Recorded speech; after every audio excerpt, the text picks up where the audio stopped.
My name is Dr. Jacob Wilson. I'm on the Scientific Advisory Board of Dymatize Nutrition, and I also have a laboratory at the University of Tampa where we specialize in building muscle as well as bodybuilding and how to lose fat and get shredded.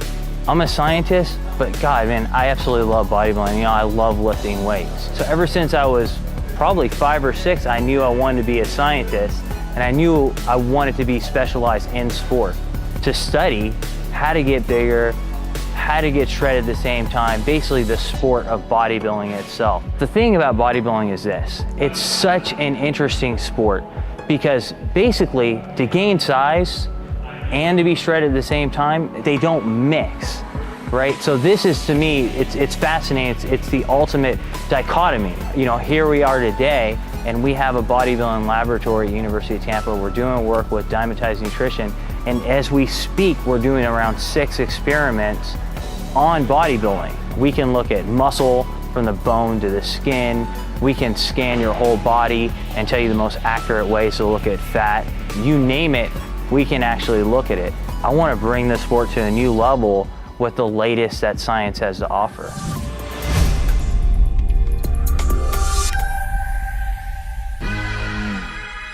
Basically, if you look at all the scientific literature out there, we've narrowed down how muscle grows to at least 3 to 4 different mechanisms. And the thing is, with training, everyone's like, oh, this is the best training method. Oh, this is the best training method. But that training method might only maximize one of those mechanisms. So what we want to do is hit each of these mechanisms. And what those are this. You know when guys go to the gym and they're like, oh, I'm gonna get my swole on, right? Well, there's actually something to that. We call it the cell swelling theory. So when you train and you get a pump, kind of like Arnold talked about, he was right, it actually, your cells, your muscle cells themselves sense that swelling as a threat. And they're basically saying, okay, I have to grow or die. So they restructure themselves and get larger. So you have to target, well, what are the methods to increase that? Short rest period lengths seem to increase that edema or that blood to the muscle. 8 to 12 repetitions, supersets, those are ideal. On top of that is recruiting or calling into play the larger muscle fibers. For those of you guys who know muscle fibers, you know we have our slow twitch muscle fibers, which are good for endurance, and then we have the large, fast twitch muscle fibers. Those are recruited with the heavier type of lifting, right? Like 6 to 8 repetitions, very heavy. And when you recruit them, they turn on protein synthesis and you grow. So that's the second thing. And then the third thing is mechanical trauma, like damage to the tissue. And where that occurs essentially is when you're lowering a weight and again, heavy lifting. So basically what you want to do in your training is you want to periodize your training so that you're optimizing each of these mechanisms. And there's so many different techniques that you can use. One theory that I haven't talked about yet is called metabolic stress. Now everyone knows, you know, when you get that burning sensation when you're training, well, that's acidity building up in the muscle. That's lactic acid building up in the muscle. What one of my friends, Dr. Gunderman, did was he took muscle cells and isolated them. He put lactic acid and basically they grew. So muscles actually grow. That burning sensation will actually make them grow. So for example, if you go to the gym and you rest like 5 minutes and you're talking about what you did on the weekend, that clears all out, that metabolic stress, so you won't grow. So bodybuilders traditionally will have, you know, they'll train with the 8 to 12 rep range and they're only resting like 60 seconds. Sometimes they're doing supersets and strip sets. So to build up metabolic stress and cell swelling, you're gonna have short rest periods. But let's say you want to optimize mechanical stress. That's going to be heavier lifting. And to do that, if you're lifting with short rest periods, you can't lift as heavy. So the mechanical stress is less. So during your heavy days, you should actually rest 3 to 5 minutes and realize that you're going to maximize the mechanical load. You're trying to lift as heavy as you can. Now that repetition range, it might still be, you know, 8 repetitions, 6 repetitions. So it's still in a higher repetition range. I'm not talking about powerlifting, but you're resting longer so that each time you lift, the weights are heavy. The biggest mistake I think people make in the gym is they underestimate what their capabilities actually are. So they limit themselves first mentally, and that leads to limiting themselves physically. So for example, everyone's always worried about, like, oh my God, you know, I'm gonna overtrain, so I can only train everything once a week. But studies are showing that the more frequent you train, the better your gains will be.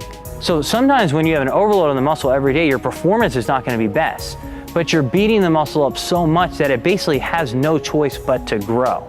So you're going to have to expose your muscles to a lot of stress. And there's new studies that are coming out by some of my colleagues in Finland and Norway, where they're showing really good weightlifters are gaining hypertrophy from going from 3 days a week to training to 6 days a week of training per body part. Now, I'm not saying that everyone should do that. That's an advanced technique. What I am saying is don't limit yourself. The human body can withstand a lot more you can think, so long as your nutrition and your sleep are in place. As far as mass and optimizing the most anabolism, the compound movements are always going to be the center, of a bodybuilding program. That's going to be things like squats. It's going to be things like bench press. It's going to be things like leg press. But there's a difference between bodybuilding and powerlifting. If you look, bodybuilding is about making the exercise harder. You're trying to beat your muscles up. So if you're doing a bench press and you're bodybuilding, your back might be flat, you're focusing on the muscle, you're focusing on every aspect of the lift. If you're a powerlifter, you're gonna get an arch in your back, you're gonna shorten the range of motion, you're gonna have leg drive. Same thing with squatting. You're gonna use your belt to get the weight up, but in bodybuilding, you're focusing on destroying the muscle. So the compound movements are still critical, but your intent should be to focus on those muscles and to destroy them. It's a lot different in that sense. Now, once those compound movements are in place, bodybuilding is also a sport of symmetry. So you're gonna have to focus then on the isolation movements. But obviously someone's gonna have a huge gap if all they do is isolation movements and they're not doing the compound. One of the things about bodybuilding is this. If you're going to shock the muscle to grow, we know we need change. Okay, so changing the exercise is actually absolutely one of the best ways you can do that. So using non-traditional lifting type of techniques absolutely can not only shock your muscles to grow, but also translate certainly into, functionality, in our normal society as well. So one of the dichotomies with bodybuilding is that you have to gain size and you gotta lose fat at the same time. So to gain size, you lift weights. To lose fat, you do cardio. And sometimes bodybuilders do 2 hours of cardio a day. But look at a marathon runner. I mean, is that something that a bodybuilder aspires to be? But clearly, what we found in our laboratory is that the longer you do cardio, the more muscle you lose. So basically, you're spending all this time in the off season gaining muscle, and you're losing a lot of it with long duration cardio. So what our laboratory has done is try and figure out how to solve this problem.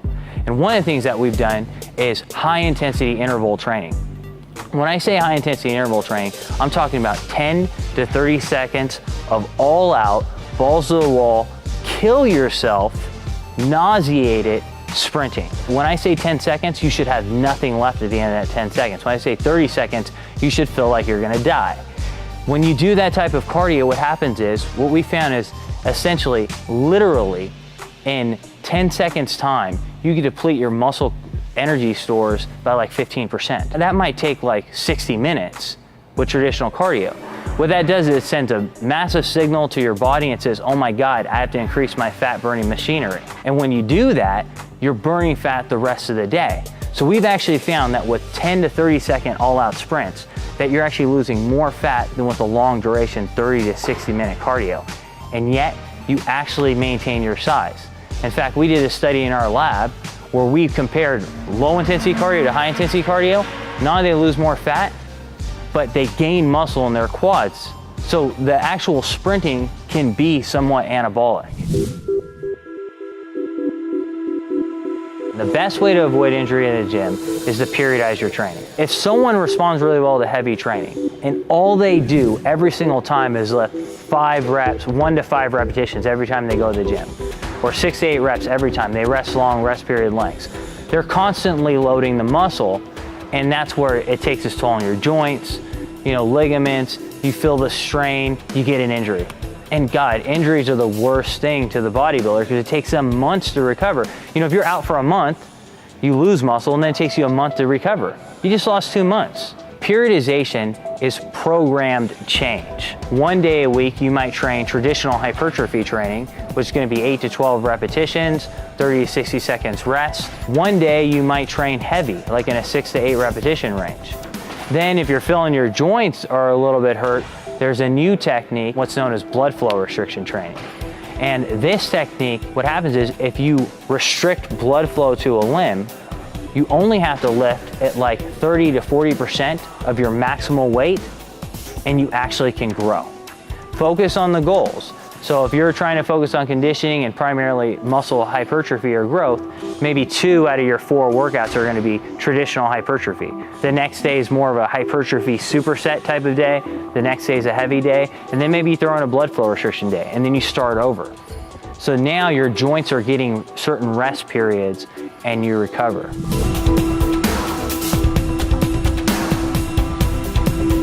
Basically, when you talk about training, with bodybuilding, it's like any other sport. You have to master your trade. Get everything you can out of every single lift. If you're doing a set of 12, every single rep should count. We know with studies, when people are focusing on the muscle, they activate more of it. So going through the motions is gonna get you those types of results, right? So it's focusing, make everything count. Make every meal count, make your sleep count, make every repetition count, make every set count. Be meticulous, write down how you felt in the gym, write down what you think you're gonna be and where you're gonna be, and set goals that are attainable. What I want is this, there's so much misconceptions out there, there's so many myths out there. I want people to be educated. So for more videos and content like this, keep coming back to bodybuilding.com. I guarantee we're gonna have the latest that science has to offer on this sport.